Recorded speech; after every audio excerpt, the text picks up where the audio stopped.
Okay, I think we're live. First thing I need to know is if you can hear me, since they don't give me a way to test this beforehand. So give me a shout if you can hear my microphone, please.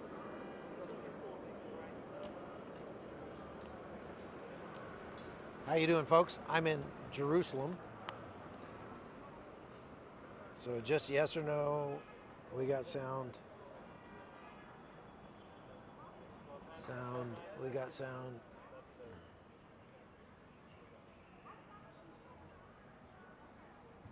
Yes, you can hear me. Okay, good. All right, here we go. Okay, I'm in downtown Jerusalem.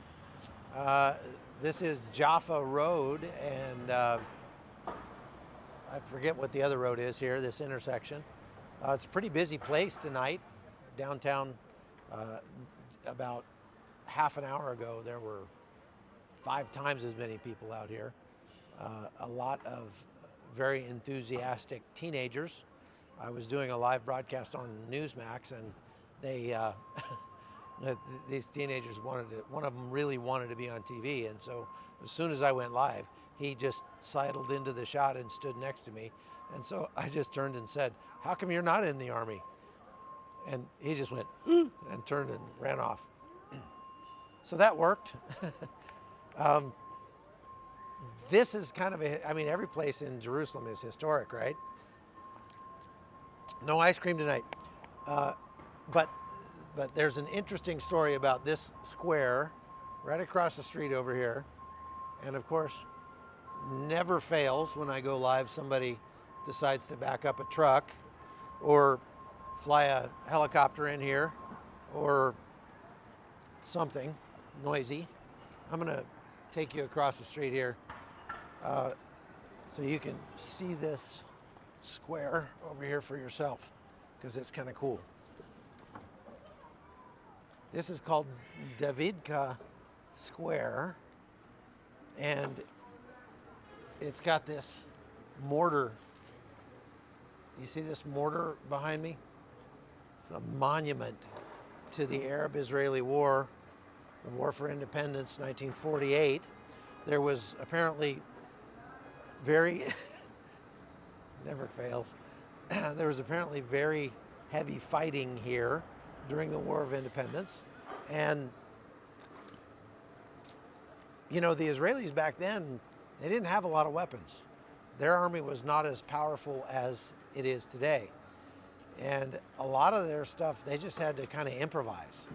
And this is one of the things that they improvised. This was a homemade mortar, which fired essentially hand grenades. I mean, it wasn't very big, and it wasn't very powerful. It didn't do a lot of damage, but because it's homemade, the thing was so flippin' loud that this is no joke. It would scare the enemy so bad that they would run away.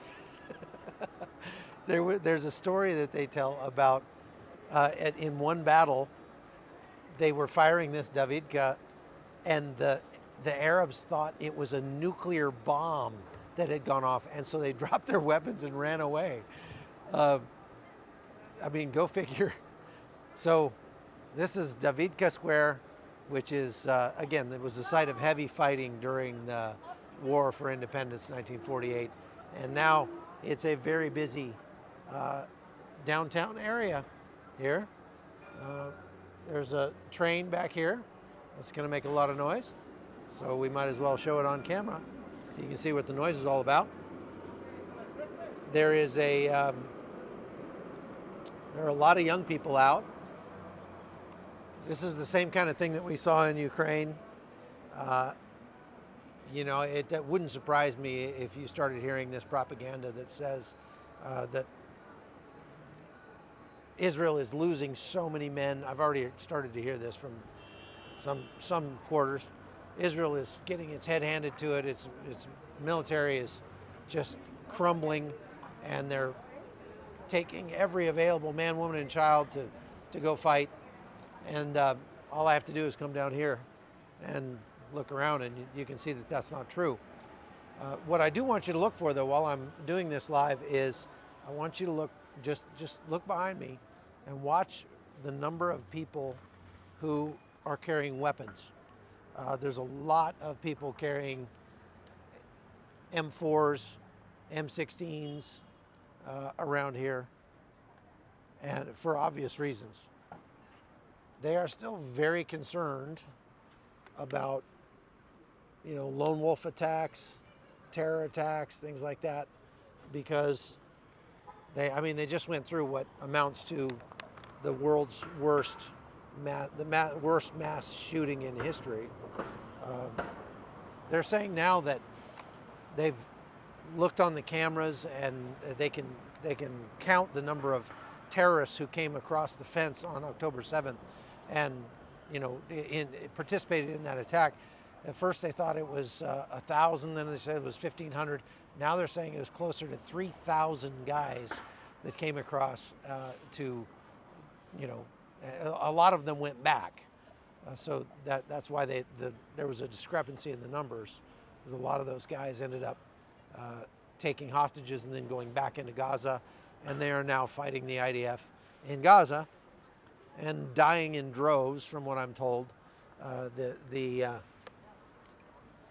The word out of Gaza from sources that I've got says that there's some that are telling me that they've killed hundreds and hundreds and hundreds of Hamas fighters inside Gaza. This is going to be a tough fight. Their most recent numbers, as far as losses are concerned, is 28. They've lost 28 soldiers, and they are being pretty transparent about the number of soldiers that they're losing. They're releasing their actual names, and this is such a small community. Everybody knows somebody in the military. Everybody knows somebody who was either killed or taken captive or injured on October 7th. I mean, it's very hard to find somebody in town who doesn't personally know somebody that was affected by that. And so if there were a massive discrepancy in the numbers and the IDF was losing hundreds of guys every day or something, people here would know. It'd be really hard to keep that a secret, much harder than it is in Ukraine, although it's that sort of thing. I mean, Ukrainians are losing a lot of guys for sure, and they're not releasing the numbers or the names like they are here, but it's a little bit easier to release names and numbers when there's 28 guys that you've lost rather than, thousands, right? But I would say that on average, the IDF is probably losing 4 or 5 guys a day.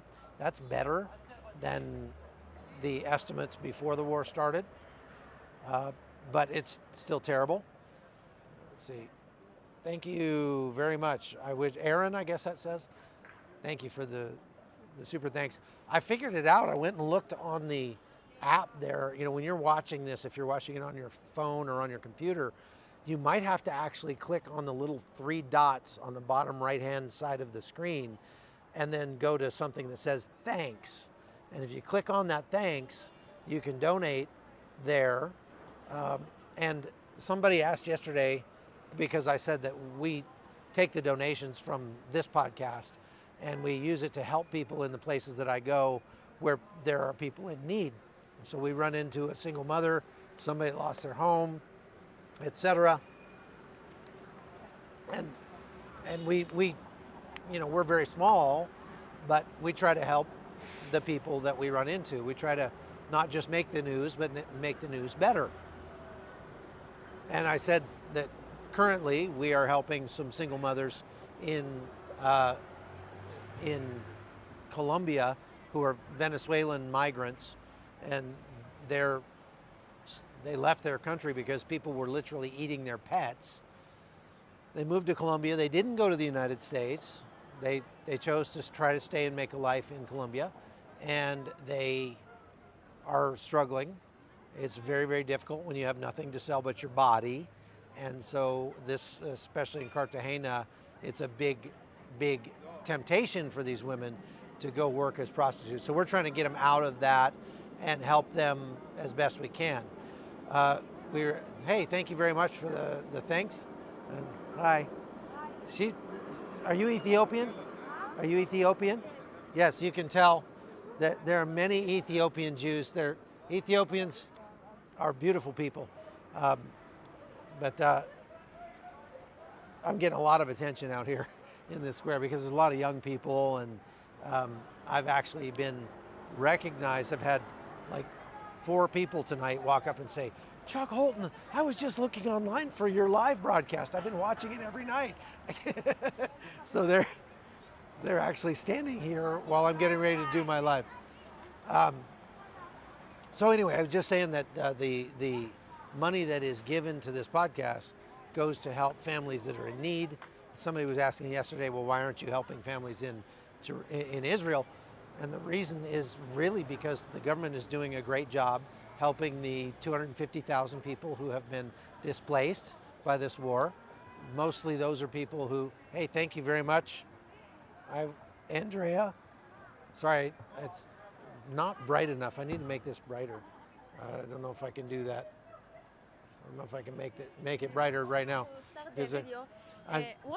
Come over here. Come over here. No, it's okay. Well, if I'm live on camera, so if you're going to talk to me, you got to talk to me live. Yeah. We got some. Yeah. Well, you can't be invisible when I'm doing a live broadcast. You have to be live. Okay. So, that's okay. I so just hope, did you have a question? It's just YouTube. Just YouTube. all right. Yeah. All right. See all these nice Israeli girls. So there is a program for people who are displaced from their homes. The government will provide them a hotel room. If they have somewhere else to go, like a relative's house or something like that, they can get a stipend. And so, you're not running into people that are going hungry. You're not running into people that are living on the street. So if homelessness, at least here in Jerusalem, is almost non-existent. I just have not seen much in that. There are people, obviously, whose houses are getting blown up by a missile, but the government has a program to help them out as well. And so you're just not running into a ton of people who are just like starving like we are, these single mothers in Colombia, because those women were like living on the street with their kids and having to prostitute themselves. We're not running into that over here. I did have a guy after church tonight come up to me and say, hey, thank you very much for the thanks there. I had a guy come up to me and say, I haven't been able to work since October 7th. I'm a Messianic Jew and I work at a hotel, and the hotel has been closed. And because of that, it's, I'm in, having a hard time feeding my family. And I said, well, I'd love to help you. As a matter of fact, I'm about to go live, and we can tell your story to these people, and whatever money that is given to help that guy, I'll give it to you, and I'll help you tonight. And he said, I don't want charity, and he turned around and stormed off like he was mad. And it was like, okay, but he just asked me for money, and so I offered him a way to help him, and he didn't want it. This is something that I've seen is very common, that when you, especially with men, when I give money, I am very loath to do that actually, because giving money to a man on the street who's, in need, every time you give him something like that, you're taking something from him, and that's a piece of his dignity. And so I much rather would rather find a way to help a guy in a way that allows him to keep his dignity. Like say, hey, can you, be my translator? Can you be my security? Can you be my driver? Can you, just maybe hire him for the day, or whatever. Can you, just something, rather than just give it away, because it's very easy when you're giving money away even to people who are desperately needy. It's very easy to hurt them more than you're helping them. And there's a great book on the subject that you should go read that's called When Helping Hurts. Now, American Americans are the most generous people group on the planet by an order of magnitude. There's a book about it, a different book about that. And it shows that Americans are a tremendously generous people, more generous than anybody else in the world. So we love to help people that have needs. And all I need to do usually is advertise the fact that I'm trying to help somebody with a need, and people just fall over themselves to join me in helping them. And I think that's one of the reasons why America is such a blessed nation, because we're a nation of givers. We're a nation that helps other people. Now, unfortunately, those numbers have been declining a lot. The amount that Americans give has been going down and down and down. We are getting significantly less generous over the last 5 years. And we see that in the numbers of just charitable giving numbers across the board. But suffice it to say that when we give, I think that we are blessed for that, and we get very much out of it too. But we have to be smart about it. Thank you very much for that, Barb. Looks like Barb Todd. I can kind of read some of these and kind of not. I don't have my glasses with me. But so if we're going to give to help people, what we have to do is we have to be smart about it. We have to be intentional about not damaging their relationship with their neighbors. Sometimes you give money to one family and then their neighbors hate them after that. The neighbors would come and say, well, if you need something, why don't you go ask your gringo friends? You don't come to me for a cup of sugar, whatever. And so you're damaging their relationship with their community. You can damage their relationship with themselves by taking their dignity away and making them feel dependent on you or on the government or whatever.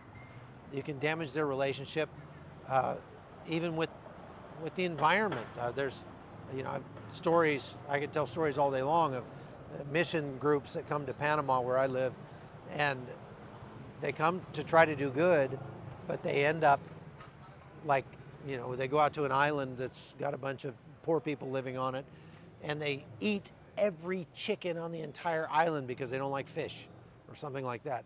And they really just like wreck the island because these 30 Americans show up, and Americans have different expectations about resource usage, and they just don't have those kind of resources. So suffice it to say that when we're giving, we need to be smart about how we give, and we need to really think hard about it and think hard about ways that we can help people that will give them a chance to get out of the situation they're in and not just become dependent on charity, right?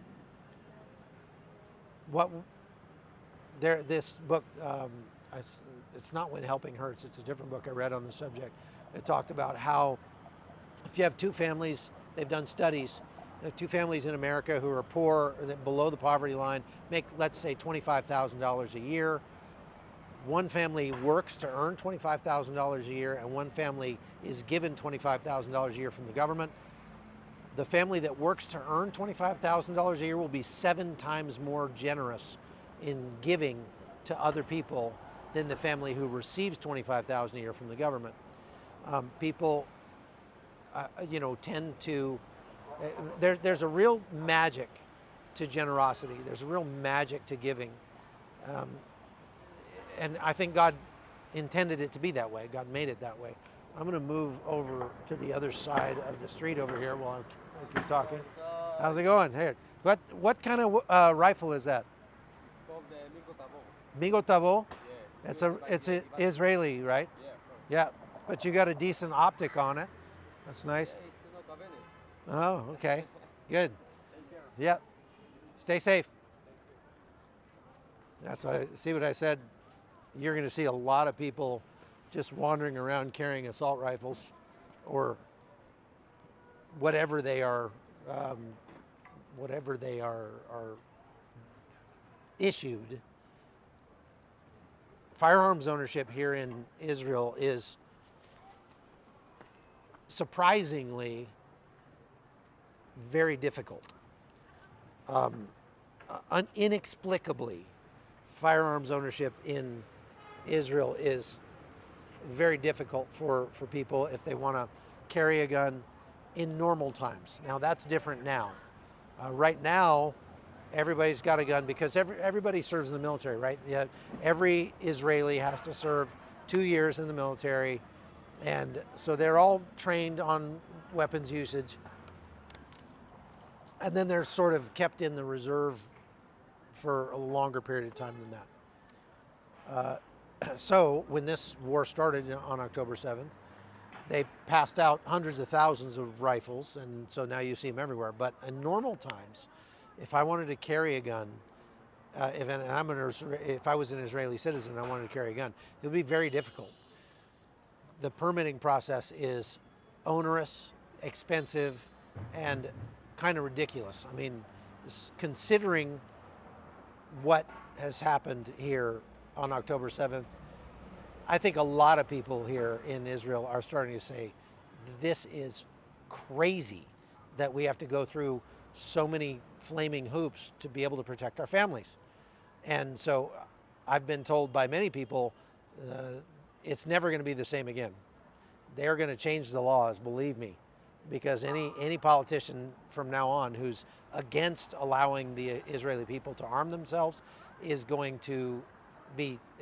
going to win his election. Everybody, there've been more than, this was a week after October 7th. Thank you, Linda, very kind of you. A week after October 7th, there was more than 100,000 requests for firearms permits that had flooded into the government. Suffice it to say that the government says the reason that they don't want just everybody carrying a gun is because there are a lot of people in this country who hate this country, kind of like America in that way. There are something like 3 million Arabs in this country, and I've spoken with many of them since I've been here, who will tell you flat out, this country, I hate this country, I wish this country would go away. I mean, it's like, wait, you're a citizen of this country. I guess I shouldn't be surprised because I've covered enough Antifa protests to see that in action in the United States. Thank you, Vicky. That's very kind of you. So the Israeli government is worried that if everybody can have a gun and can carry a gun, they will get stolen and then they will get used in terror attacks. We already see enough terror attacks here with ramming attacks, knife attacks, where people just come up and start stabbing soldiers or civilians or whatever. Every bus stop has to have, where there are in a vehicle lane, has to have these bollards all around the bus stop so that it's harder for a ramming attack to happen. They don't have that. They have some bollards over here at this train station here. If you can see those, but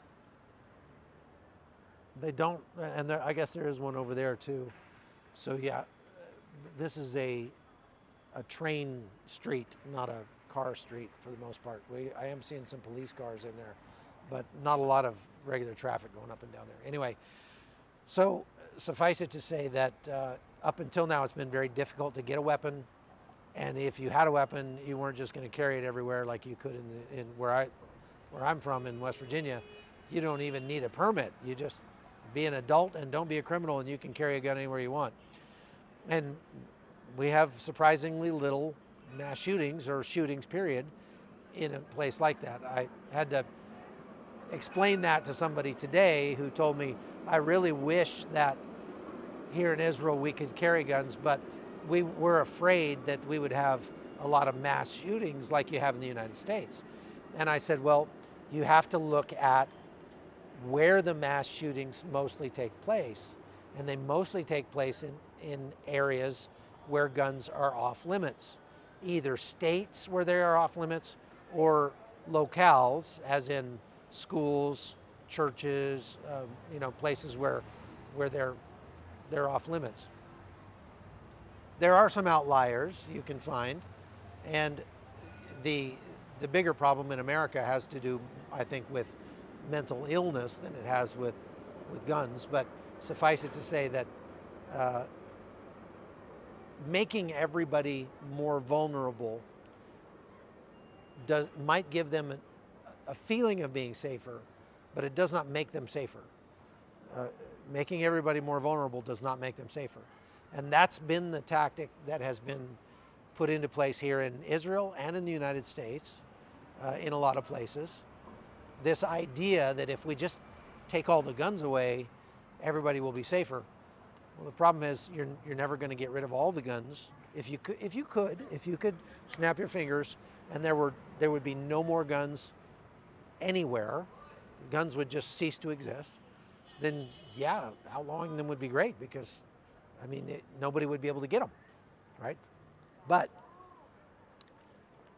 in a place, especially like this, where you can outlaw guns all you want here in Israel, but you have countries all around Israel that are very happy to supply guns to bad people who just want to kill Israelis.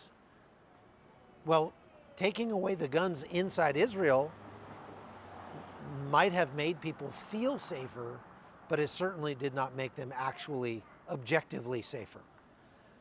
And we found that out on October 7th. And now everybody has woken up to that fact. People here are telling me, yeah, we are going to change those rules, and we are going to be able to carry guns to protect ourselves. So it'll be interesting to see what happens when the smoke clears after this. But many people have told me today, talking to people just today, that Israel will never go back to October 6th. It's like 9/11. 9/11 changed the world forever. October 7th changed the world forever, and especially changed Israel forever. And it's never going back. Okay, so just a quick rundown on, thank you for Linda. It's very kind of you. Just a quick rundown on the news. So we'll start in the north. There have been, several rocket attacks across from Hezbollah and Hamas in the north, coming across into Israel. Yesterday when I drove across the border, I got to see some of that in action, got to see Israel shooting back. It's been fairly quiet. I think the upshot of Hassan Nasrallah's speech on Friday is basically that Hezbollah has kind of gotten the message that, okay, we're going to try to keep them busy up here and make sure that Israel has to keep some amount of their forces up in the north to defend against a possible attack. But they've decided, I think I can safely say that Hezbollah has decided that Israel is in such bad shape already that if they were to go on and fully commit to invading Israel or to attacking Israel, they know that they would never recover. Right now, Lebanon is in such bad shape. It's almost a failed state at this point. And they just can't afford it. They just can't afford that politically. The hardships that the people are going through in Lebanon right now would only just be exacerbated 100 times more if they attacked, because Israel would go full send across the border. And so they're going to try to tread right up to that line, and they're going to try to make it, make noises like they're supporting Hamas. But Hamas is kind of expendable to them. Remember, those two never really got along, between the two of them. That whole Sunni Shia thing and all that. So I don't think that's going to continue to heat up there. I'm being an optimist here. In the West Bank, they have continued to arrest terror subjects, people who are, suspected of having ties to terrorists. They did raid a headquarters a couple days ago, and they managed to gather a lot of intel off of that. Thank you, Southering. Thank you for that super chat. Very kind of you. Ryan, was that Karen or Ryan? It's very hard to read. They raided the Hamas headquarters in the West Bank, and they apparently gathered a lot of intel about plans for future attacks and things like that in there. So they're using the intelligence they gleaned from that raid to raid other people, and that's how this works.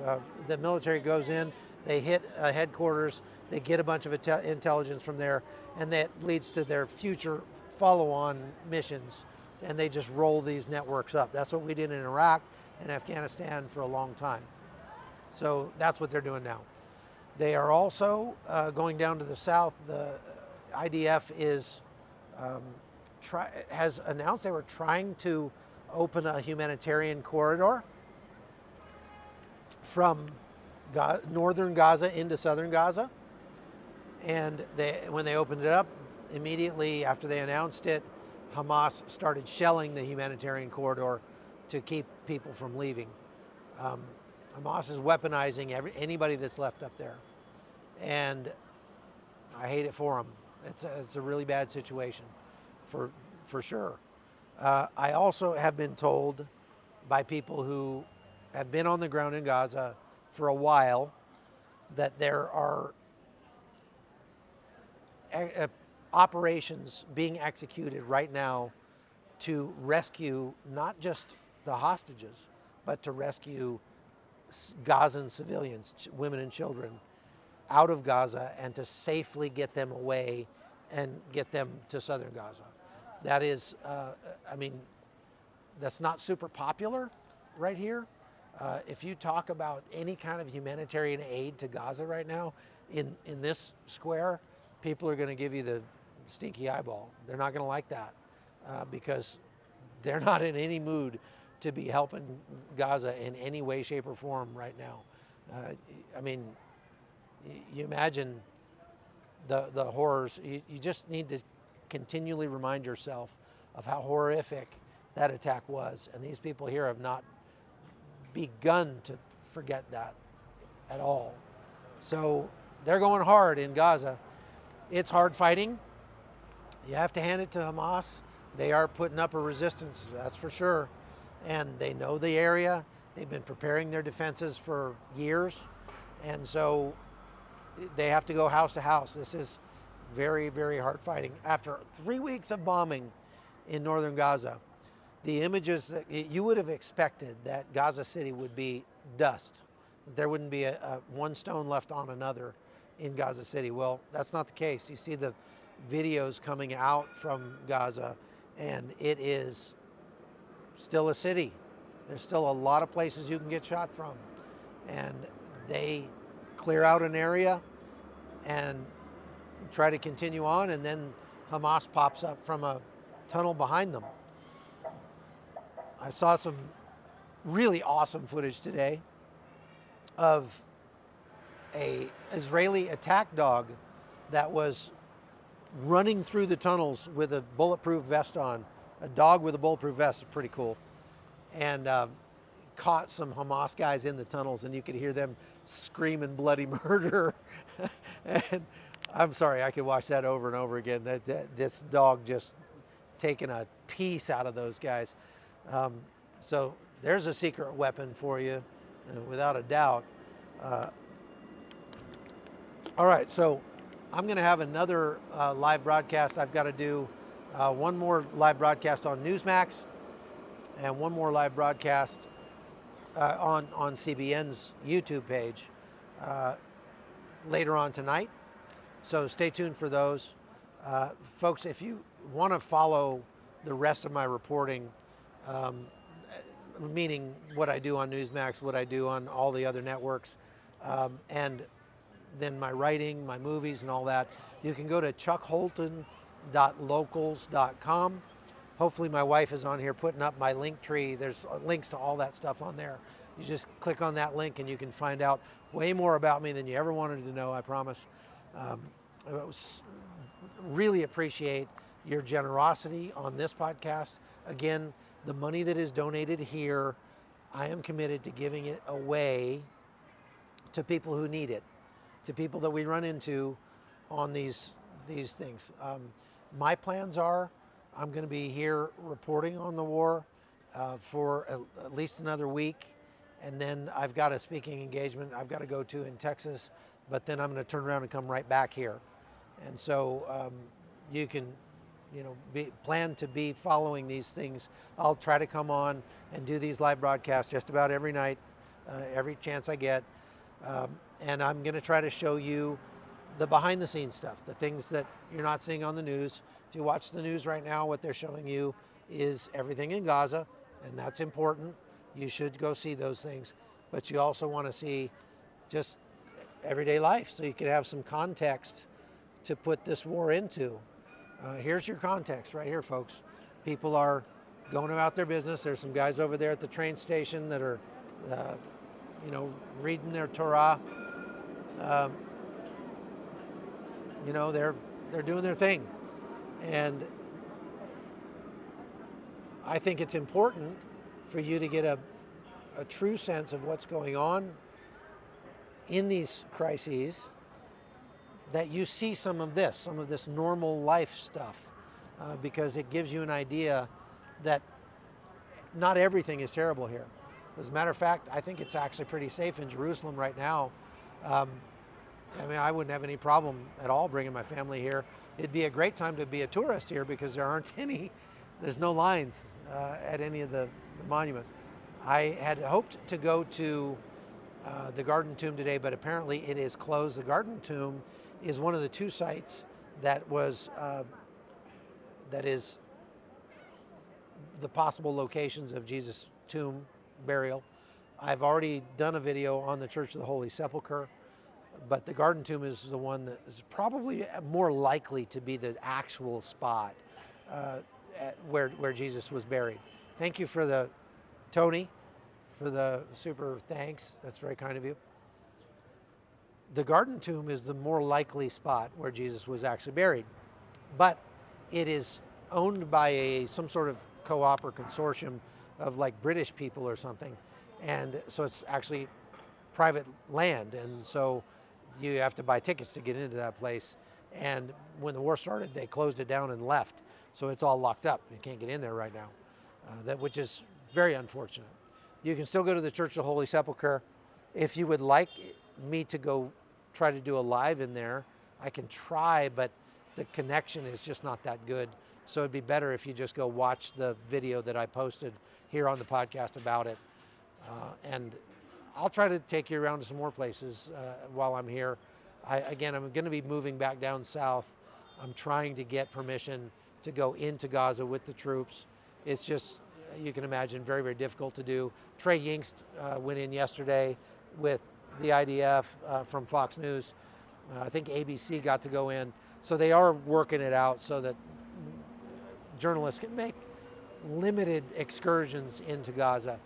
I'm going to take whatever they'll offer me, but there's a lot of, convincing that has to go on behind the scenes for that. So that's something you can pray for. Pray for my safety while I'm in there. Pray that I'll get good interviews. I got a great interview today with some people living in a kibbutz that's only 2 kilometers from the northern border.